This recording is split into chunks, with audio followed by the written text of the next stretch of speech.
What's up, DC Nation? Welcome back to another video on Teen Titans Academy. This is issue number 2, written by Tim Sheridan and arts by Hoffa Sandoval. And guys, this issue is really cool. We get a lot of action, a lot of teases, and a really shocking ending. So, if you guys are ready, let's dive into this issue.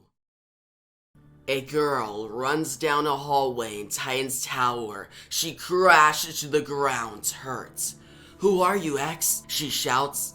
"Someone who's always 3 moves ahead," Red X says, standing over the girl. "Why do we not just skip to your last move then?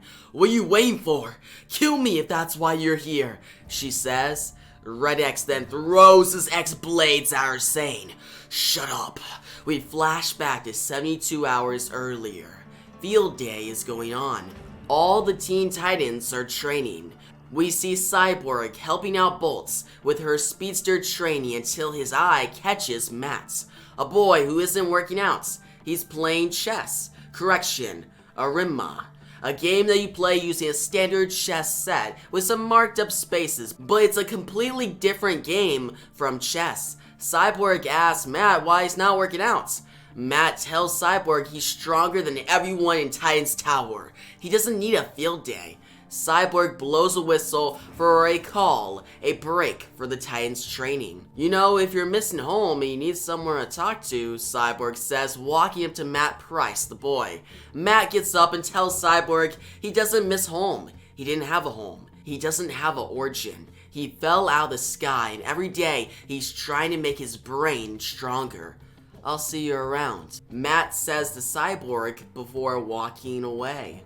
We shift to Dick and Starfire getting out of bed. Dick is curious as to where the Red X mask went. Starfire tells him the Red X is an idea, one that is long dead. "What is it that really troubles you?"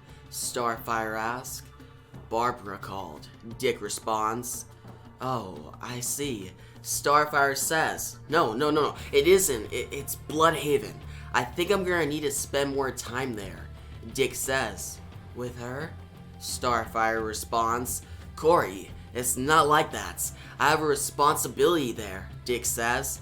"What about your responsibility here at Titan's Tower?" Starfire states. "I can juggle both," Dick states. "I have no doubt about that," Starfire says, walking away. Dick prepares for the day. They both need to find out what happened to the Red X mask. Dick heads out to help the Titan students as Nightwing. He speaks with Cyborg first. They both discuss how they find Matt Price very similar to Connor Kent's Superboy. Nightwing brushes past that discussion to talk about his girl problems with Cyborg. Cyborg immediately catches on that Dick is having problems with Starfire because of Barbara. "It's always Barbara." "Oh hey, you haven't seen my old mask anywhere, have you?" Nightwing says. Cyborg tells him he hasn't seen no Red X mask. Cyborg proceeds to begin class with the students. Nightwing goes searching for the mask. He finds Red X hacking into codes in a secure room. Nightwing tries to attack, but Red X takes a USB he was using and runs off. Nightwing calls to all Titans in the tower to stay alert. Nightwing uses a hose to get down the long flight of stairs in Titan's tower, but he realizes he grabbed a long hose. He's about to hit the ground at a fast speed. "You should be more careful at your age, Mr. Nightwing," Bolt says, catching Nightwing in front of Donna Troy, who's just arrived. Nightwing crouches down and finds Red X's cape on the ground. Smart. He threw the cape down while he went up and out. "We need to call an assembly now," Nightwing says. We fast forward later to see assembly being held. A bunch of Titan students sit around and theorize why the Titans called an assembly. Alright, settle down everyone," Cyborg says, walking out with the OG Titans. Bolt and Max interact for a second. In the audience, Bolt deletes a contact in her phone. Later, we see Bolt on the ground, Red X above her. "Well, are you going to do it or not?" she asks. "I told you to shut up. I'm not going to kill, but they might," Red X says, looking to the side. Not if you come quietly, which I seriously advise you do. As our boss says, anything else would be suicide. Peacemaker says, stepping out of the shadows with Superboy and Talon behind him. And that was Teen Titans Academy number 2. And guys, this issue was awesome. I really like this one. First off, let's talk about the artwork by Hoffa Sandoval, because he killed it. He did a great job, guys. Like his facial expressions, the action, but what really stuck out to me was how he draws Red X, guys. The first few pages in this book immediately caught my attention, because how he does like the panel layout with like Red X's blades looks so dope, guys. And he actually makes Red X have emotion.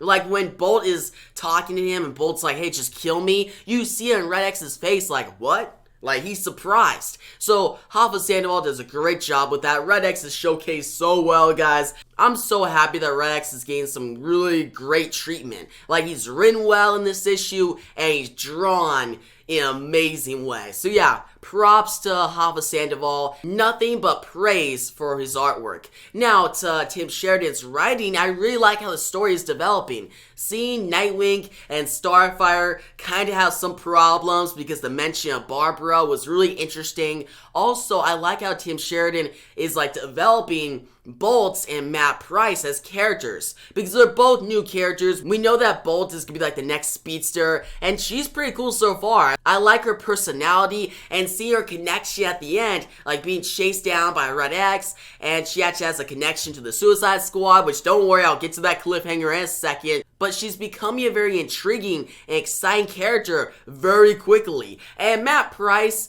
I wouldn't say he's at her level yet, but he's still really good. Like his interaction with Cyborg, seeing that comparison of him and Superboy Connor Kent, I thought was really good. I like how Cyborg and Nightwing talking about that, mentioning Superboy, and at the end we see Connor Kent's Superboy. That's just some really good foreshadowing. Now, as the issue goes on, we get some action, we get tension, we see this cool assembly. Again, artwork and writing is on point, but let's talk about that ending, where we see Peacemaker, Superboy, and Talon show up. By the way, that splash image, the final one, looks phenomenal, guys. I do think that Peacemaker's like helmet is a little big, but I do like how Talon and Superboy look. They look dope. And seeing Red X, guys, and Bolt just like, what the heck is going on, it really ends the issue on a shocking note. Now, I'm kind of like mixed on this ending. On one hand, I'm super excited to see a crossover between the Suicide Squad, which is a great comic right now, and this comic book. To see all these characters interact and see the whole Red X mystery take it to the next level. But on the other hand, I'm a little skeptical because to have a crossover so early into the series, I hope it doesn't throw off the momentum, because that has happened in other series, but I have faith in this, alright? I like this series so far. Tim Sheridan and Hoffa Sandoval are doing a great job, so I'm gonna keep an open mind. I'm excited, alright? But I am a little skeptical. Overall, another great issue in this series. You should definitely pick it up at your local comic shop, and I'm gonna give it a 9 out of 10. It's amazing, guys. Like, if you're a fan of Red X, the Teen Titans, Nightwing and Starfire, the Suicide Squad, like, all those boxes are checked in this issue, so check it out. But yeah, guys, if you like the video, give a big thumbs up. New channel, make sure to subscribe, hit the notification bell so you don't miss out on my next Teen Titans Academy video. And yeah, thanks for watching, and peace out.